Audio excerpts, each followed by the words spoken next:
아까 했지만 한 번 더 해볼까요? 메리 크리스마스. 예, 반갑습니다.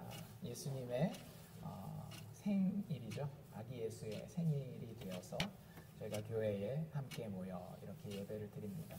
교회력으로 성탄절 당일이고요. 선지자들을 통해 예언되었던 것처럼 베들레헴에 오신, 그리고 목자들과 천사들에게 예배받으신 그 예수님의 탄생을 우리가 오늘 함께 축하하도록 합니다. 오늘 본문은 요한복음 말씀인데요. 우리가 보통 성탄절이 되면 마태복음이나 누가복음으로 많이 가요. 마태복음에는 항상 성탄절 이야기가 뭐 나오는지 혹시 기억하시나요? 마태복음에는 동방박사의 이야기가 나옵니다. 누가복음으로 가면 예수님의 아기로 태어나신 것을 누가 축하하는가 하면 목자들과 천사들이 찬양하고 축하하는 그런 이야기가 나와 있어요. 마가복음은 그냥 살짝 넘어갑니다. 그런데 요한복음은 예수님의 오심에 대한, 탄생에 대한 이야기가 나와 있는데, 제가 방금 말씀드린 것처럼 예수님이 이렇게 태어났고 언제 태어났고 이런 이야기로 예수님의 탄생을 묘사하지 않아요. 굉장히 독특한 방식으로 묘사합니다. 교회를 오래 다니신 분들은 이 말씀 기억하실래나요? 태초에 말씀이 계시니라. 말씀이 하나님과 함께 계셨으니 이 말씀은 곧 하나님이시니라. 여기서 말씀은 누굴 얘기를 하는 거죠? 우리 예수님을 이야기를 하는 거예요. 그래서 예수님이 성부 하나님과 영원 전부터 함께 계셨어요. 그런데 그가 태초에 하나님과 함께 계셨는데 3절 말씀에 보면 그가 모든 것을 지으시고 그 예수님이, 말씀이 이 땅에 오셨다라고 표현하고 있습니다. 9절 말씀에 보면 참빛 곧 세상에 와서 각 사람에게 비치는 빛이 있었나니, 이게 바로 예수님에 대해서 설명하는 거거든요. 그 예수님이 이 땅에 오셨다라고, 빛이신 예수님이, 말씀이신 예수님이 이 땅에 오셨다라고 마태와 누가와는 굉장히 다른 독특한 표현으로 예수님의 오심에 대해서 설명하고 있습니다. 성탄절이 되면 우리가 마음이 항상 들뜨고 즐겁고 좋아요. 그래서 선물도 사고 사람도 만나고 파티도 하고, 연말이니까 연말 분위기까지 겹쳐서 우리가 여러 가지 들뜬 마음으로 지나는데, 오늘 이 아침에는 사도 요한의 이 기록을 통하여서, 요한복음의 말씀을 통하여서 도대체 왜 성탄절이 이렇게 흥분되고 참 좋은 절기이고 축하하는 날이 되었는지에 대한 생각을 간단하게 저희가 해보려고 합니다. 예수님에 대해서 여러 가지 표현들을 성경은 사용하고 있는데요. 오늘 말씀에는 예수님을 뭐라고 이야기하고 있는가 하면 참빛이라고 이야기를 합니다. 여러분들, 빛은 어떤 역할을 하나요? 빛이 없으면 어떻게 되죠? 제가 전에 있던 교회에서는 예배 드리기 전에 제가 혼자 들어가서 기도하는 방이 있었어요. 체육관에 있는 작은 한 방이었는데요. 그 방은 창문이 하나도 없습니다. 불을 다 끄고 기도를 하면 보일까요? 안 보일까요? 아무것도 안 보여요. 여러분들, 우리는 내 눈이 건강해서 모든 것을 다 보는 것 같죠? 아니에요. 눈이 건강한 것도 있지만 우리가 모든 것을 제대로 보고 판단하고 걸어가면서 넘어지지 않는 것은 빛이 있기 때문에 그런 겁니다. 그래서 성경은 우리를 묘사할 때에, 인간들을 묘사할 때에 소경이라는, 눈먼 자라는 표현을 굉장히 많이 쓰고 있어요. 억울하시죠? 나는 볼 수 있는데 내 시력이 지금 안경 안 쓰고도 2.0인데 이런 분들이 있을 수도 있어요. 그런데 성경은 너무나도 분명하고 너무나도 단호하게 우리가 좀 무한하리만큼 우리를 소경, 보지 못하는 자라고 이야기를 합니다. 그게 무슨 뜻일까요? 시력은 참 좋은데 왜 우리를 볼 수 없다라고 이야기하는 걸까요? 우리는 볼 수 있다라고 생각하지만 여러분들 한번 잘 생각해 보십시오. 실상 인간은 많은 것이 제한된 현실 가운데에 많은 것을 보지 못하고 살아갑니다. 여러분들, 제가 아는 분들 중에 돈을 아주 많이 모아 놓으신 분들이 있었어요. 근데 그분들이 어떤 분들은 목표가 이제 60 넘어가면서 100만 불을 은행에다가 저금해 놓는 게 목표래요. 제가 그분이랑 그런 얘기를 했거든요. 그분이 나이가 60이 되시니까 이제는 좀 쉬엄쉬엄 하셔도 될 것 같은데 가게가 몇 개가 있어가지고 너무 바쁜 거예요. 굳이 그렇게 하셔야 됩니까? 번 돈 언제 다 쓰고 돌아가시려고요? 이렇게 얘기를 하면 언제 죽을지를 모르신다라는 거예요. 나이가 60이지만 65세에 가실지, 70세에 가실지, 80세에 가실지, 120세에 가실지 모르니까 그냥 겁나는 그 두려움 때문에 할 수 있는 준비를 다 해놓는 겁니다. 근데 준비를 하는 가운데도 평안이 있겠어요? 없겠어요? 없어요. 여러분들, 사람의 두려움의 대부분은요, 알지 못하는 데서 오는 겁니다. 그것으로 인하여서 우리가 스트레스 받는 거고요. 그것으로 인하여서 인간관계도 망가진 경우들이 참 많이 있어요. 주님은 우리에게 정확하게 이렇게 얘기하시는 거예요. 너희들 정말 다 볼 수 있니? 내일 무슨 일이 일어날지, 너희들 자녀들이 너희들이 그렇게 키우면 어떻게 커갈지, 너희들의 건강을 너희가 그렇게 유지하면 어떻게 얼마나 유지될지 너희들 정말로 자신 있게 알고 있어? 그게 보여? 라고 이야기하시는 거예요. 보이십니까? 저는 안 보이던데요. 여러분들, 그럼 하나님이 맞는 거예요. 우리는 소경인 겁니다. 요한복음에 보면, 요한복음 뒤에 쭉 넘어가면 9장에 한 소경의 이야기가 나오거든요. 근데 세상에는 많은 눈먼 자들이 있습니다. 그렇죠? 근데 요한복음 9장에 나오는 그 소경은 예수님이 특별히 선택한 소경이에요. 그 눈먼 것을 고쳐주기 위해서. 근데 그 소경을 표현하는 표현이 뭐냐면요, 날 때부터 소경된 자라는 겁니다. 태어날 때부터. 우리가 어느 순간 길을 잘못 들어서 그런 게 아니에요. 인간은 태어날 때부터 보지 못하는 부분이 있다라고 하는 겁니다. 여러분들, 맨하탄 운전해서 들어가 보셨죠?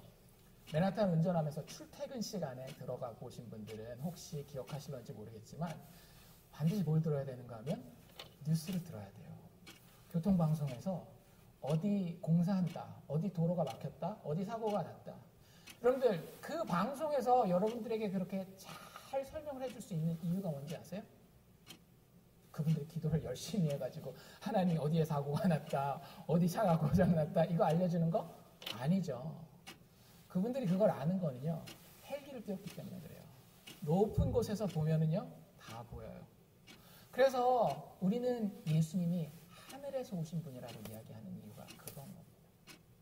우리의 인생을 태어나기 전부터 죽음 이후까지 그 높은 곳에서 다 보고 알고 계시는 거예요. 우리가 보지 못할 때에 우리에게 빛이 되셔서, 참된 빛이 되셔서 이렇게 봐야 해. 너희가 이렇게 봐야 인생을 넘어지지 않고 망가지지 않고 살 수 있는 거야. 그 얘기를 하기 위해서 예수님께서는 참 빛으로 이 땅에 오셨다라고 하는 겁니다.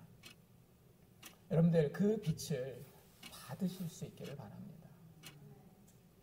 우리 인생을 살아가는 방법은 단 두 가지가 있습니다. 하나는 내 힘으로 살 수 있습니다 라고 하는 교만한 방식이고요. 나머지 하나는 내 힘으로 되지 아니합니다. 주님께서 내 삶에 빛이 되어 주시옵소서. 내 인생의 등불이 되어 주시옵소서.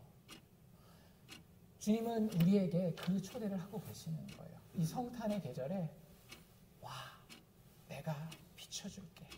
내가 보여주는 대로 너희는 따라오기만 하면 돼 라고 이야기하고 계시는 겁니다. 그런데 참 신기한 거는요, 세상은 이 성탄의 초대에 항상 의외의 반응을 보입니다. 무슨 얘기인가 하면, 오신 예수님에 대해 세상은 일반적으로 상식적이지 않은 반응을 보여요. 오늘 우리가 읽은 요한복음 말씀에도 참빛이 이렇게 왔음에도 불구하고 10절에 보면 뭐라고 되어 있는가 하면, 그가 세상에 계셨으며 세상은 그로 말미암아 지은 바 되었대요.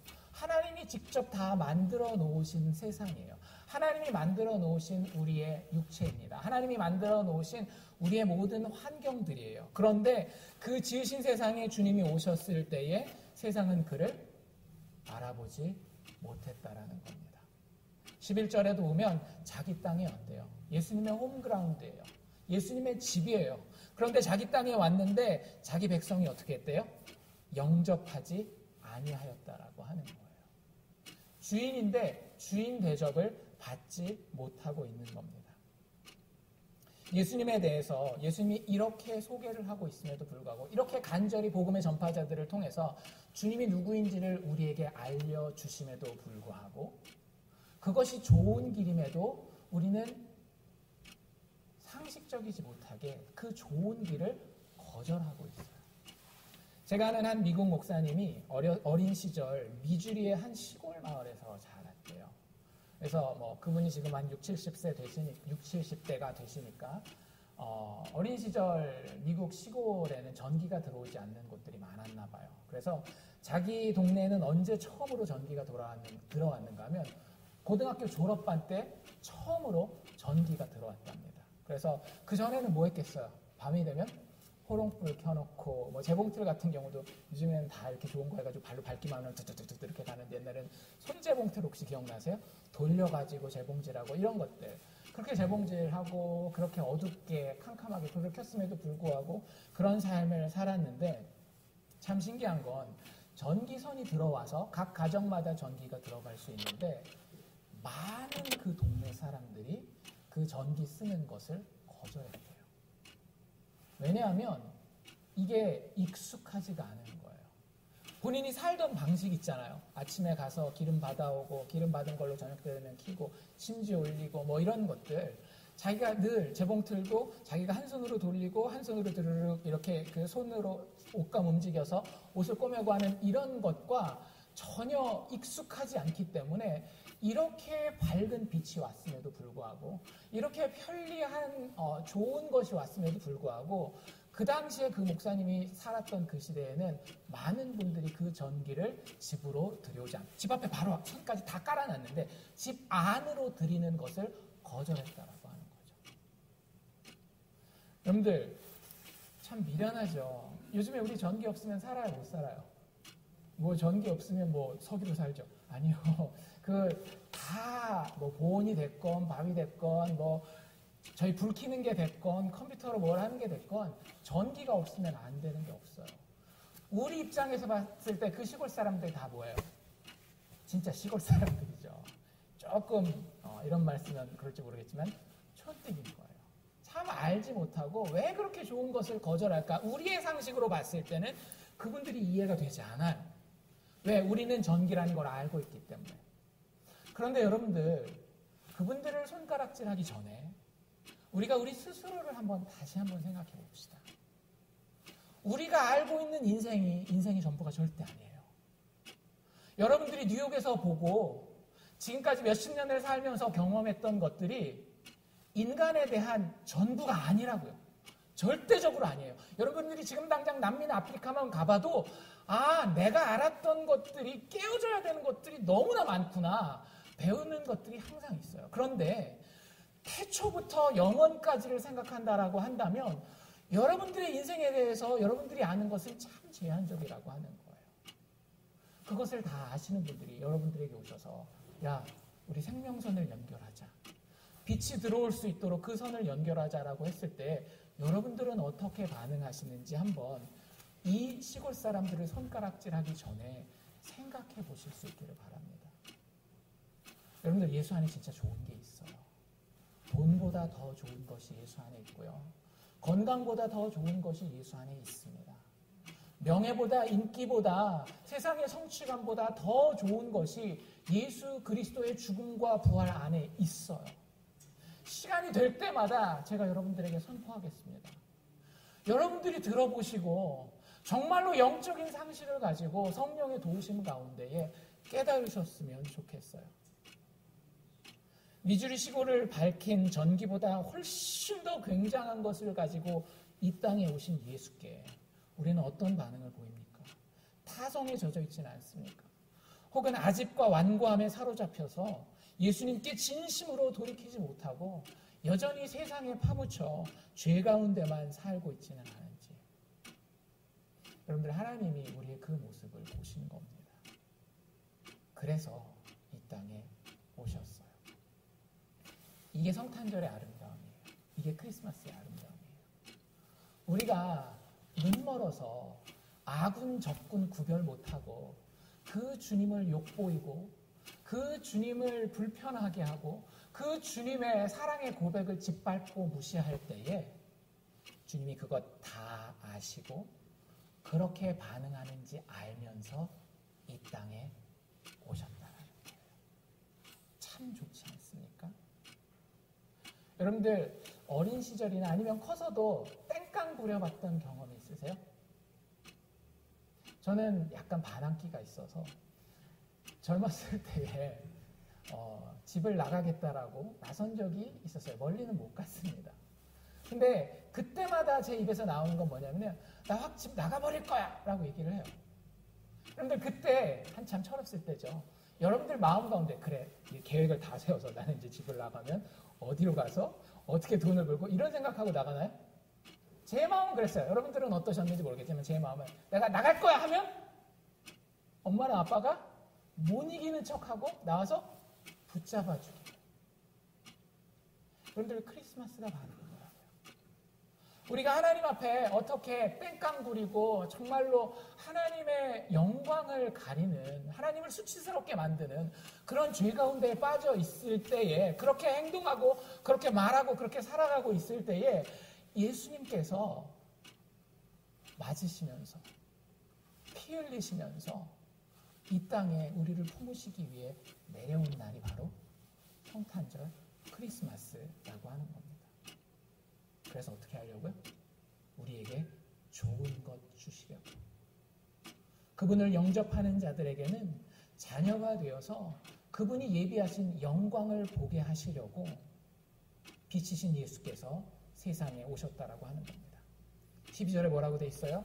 영접하는 자, 곧 그 이름을 믿는 자들에게는 하나님의 자녀가 되는 권세를 주셨습니다. 여러분들 가족 참 소중하죠. 성탄절이 돼 보니까 더 그렇잖아요. 저희도 아이들을 둘 대학교 졸업해서 보내놓고 나서요. 마음이 참 보고 싶다라는 마음이 되게 많이 들었어요. 그리고 empty nest syndrome이라고 미국 사람들이 보통 얘기를 하는데 아이들 다 떠나놓고 나면 이렇게 속이 헝 빈 것 같은. 그래서 그런 것들에 대해서 어느 정도는 제가 감정이 막 이렇게 막 이렇지는 않기 때문에 울고 그런 일은 없지만 이해할 수 있게 됐고요. 그 다음에 더 그런 건 지난주에 제가 섬기던 교회 어떤 한 분의 어머님이 돌아가셨어요. 어머니의 사랑을 가장 많이 받던 아들이 그 어머니를 모셨는데 참 많이 우셨더라고요. 근데 제가 느끼는 건 뭐냐면요. 그리고 몇몇 분들이랑 최근에 이야기하면서 느낀 건 뭐냐면요. 우리가 가족을 아무리 사랑해도요. 떠나보내야 될 때가 있더라고요. 여러분들 어머니를 떠나보내야 될 때가 있을 겁니다. 이미 떠나보내신 분들도 있을 거고요. 아버지를 떠나보내야 되는 날도 있을 거예요. 자녀를 떠나보내야 되는 날도 있습니다. 물론 그게 육체 생명이 끝나는 건 아니지만 미국 같은 땅덩어리에서 보면 어때요? 보내놓고 나면 언제 만날지 요즘 세상이 좋아져서 영상통화도 되고 그러긴 하지만 그래도 얼굴 보고 서로 안아주고 할 수 있는 이런 만남은 언제 가질 줄 모르잖아요. 여러분들 가족이 좋지만 우리에게 짠한 마음을 그래서 가져다 줍니다. 얘도 언젠가는 클 텐데 독립해서 나가면 떠나보내면 언제 다시 볼까? 우리 아버지, 우리 어머니 살아계셨을 때 내가 잘했을 걸 이런 생각한단 말이죠. 근데 여러분들 하나님이 우리를 하나님의 가족으로 초대할 때 그 가족은 어떤 가족인가 하면요 영원한 가족입니다. 영원히 사랑하셔서 영원히 사랑받는 사랑을 충분히 받아보신 분들이 되시면 참 좋겠어요. 한국 분들은 많은 경우에 사랑을 충분히 받아보시지 못했거든요. 그래서 막 버티는 거예요. 의지로 버티고 막 이게 괜찮은 것처럼. 그런데 인생이 그렇게 꼭 괜찮지만은 않잖아요. 여러분들 살아오시면서 얼마나 많은 어려움들이 있었고 얼마나 많은 상처들이 있었습니까? 그 버티지 못할 때에 내가 넘어질 수 있는 곳이 가족이거든요. 아무한테도 이야기하지 못하는 것 아내에게, 남편에게, 어머니에게, 아버지에게, 자녀에게 쏟아내어 놓을 수 있는 것 아닙니까? 그런데 인간 가족은 헤어지기 때문에도 못하지만 같이 살면서도 눈치 보이고 서로 이해가 안 되기 때문에 못할 수도 있어요. 그런데 하나님의 가족 안에 우리를 위해 죽어주실 저 예수의 사랑 가운데 이루어질 그 가족 안에 들어가서 하나님의 자녀가 되면요, 여러분들 삶이 달라집니다. 정말 달라져요. 이 예수 하나 선포하는 것이 우리 믿는 사람들의 의무라고 하는 거죠. 여러분들 그 가족의 일원으로 이 성탄절에 초대받으신 겁니다. 그래서 14절에 뭐라고 되어 있는가 하면 말씀이 육신이 돼요. 참 빛이신 예수께서 이 땅에 내려오셔서 우리 가운데에 거하심에 우리가 그 가족 안에 들어가잖아요. 이 가족은 어떤 가족이에요? 로열 패밀리입니다. 왕의 가족이에요. 여러분들을 왕이라고 하나님이 친히 칭하십니다. 그걸 부끄러워하시지도 않고요. 그걸 아까워하시지도 않으셔요. 여러분들이 정말로 예수를 사랑하게만 된다면, 그 예수의 사랑을 깨닫기만 하게 된다면 이 로열 패밀리에 속하게 돼서 그의 영광을 보게 된다는 거예요. 여러분들 영광, 세상적인 이야기로는 성공이라고 이야기를 하잖아요. 학업적인 성공이 되었건, 물질적인 성공이 되었건, 뭐 인간관계에서의 성공이 되었건, 인생은 사실은 영광을 굉장히 갈구합니다. 그런데 많은 영광은요, 잘못된 그림에 그려져요. 내가 영광 받기 때문에 누군가는 아파해야 되는. 그런데 예수의 영광은 그렇지 않아요. 여기 뭐라고 돼 있어요? 우리가 영광을 보되 어떤 영광이에요? 아버지의 독생자, 즉 예수 그리스도의 영광을 보게 되는데 은혜와 진리가 충만한 영광이라고 하는 거예요. 여러분들이 예수를 정말로 마음으로 깨닫고 받아들이고 영접하시고 그 하나님의 자녀가 되시잖아요. 그럼 하나님께서 여러분들 인생 가운데에 무엇이 아름다운지 보게 하십니다. 여러분들 큰 영광 중에 하나는 뭐냐면요, 사랑이라고 하는 영광이에요. 여러분들이 사랑을 잘하고 사랑을 잘 받는 것만 여러분들 이웃들이 봐도요, 여러분들에게 박수 쳐줍니다. 참 아름다운 가정이고 아름다운 개인이라고. 그런데요, 얼마 전에 제 아는 목사님이 이런 이야기를 소개해 준 적이 있어요. 한국에는 고3들이 수능 시험을 치잖아요. 근데 몇 년 전에 있었던 일이래요. 수능 친 날 고3 학생이 경찰서에 잡혀갔어요. 이유가 뭐였을까요? 얼마 전에 자기 어머니를 죽이고 시체를 숨겨놓고 보관하고 있었던 거예요. 사연을 알고 봤더니 그 어머니가 자식을 잡은 겁니다. 우리 그런 얘기 하잖아요. 사랑의 매. 사랑의 매. 근데 사랑의 매예요. 사랑하지 않는 건 아닌 것 같아요. 그런데 누가 중심이 되냐면요, 내가 중심이 되는 거예요.